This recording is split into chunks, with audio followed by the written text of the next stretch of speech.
Denize ay vurmuş bana ne, gün doğmuş çiçek açmış bana ne. Benim acım aşkımdan sana ne, istemiyorum gelme. Elini başkası tutmuş bana ne, gözlerine yabancı dalmış bana ne. Benim acım aşkımdan sana ne, istemiyorum gelme. Unuturum elbet, geri döneceğimi zannet.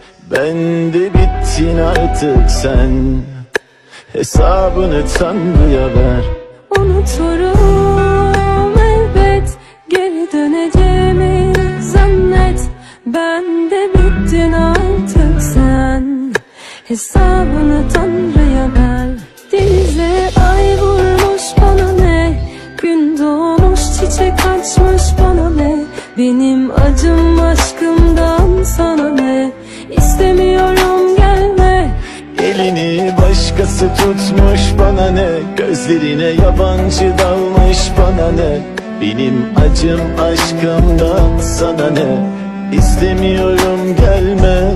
Unuturum elbet, geri döneceğimi zannet. Ben de bittin artık sen, hesabını Tanrı'ya ver.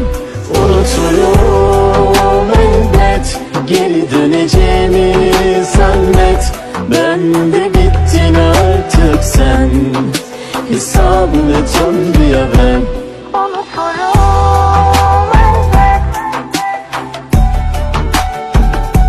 Unuturum elbet. gözlerin kör, dilin söylemez oldu bu sevgimi. Hak etmedin. Unuturum elbet, geri döneceğimi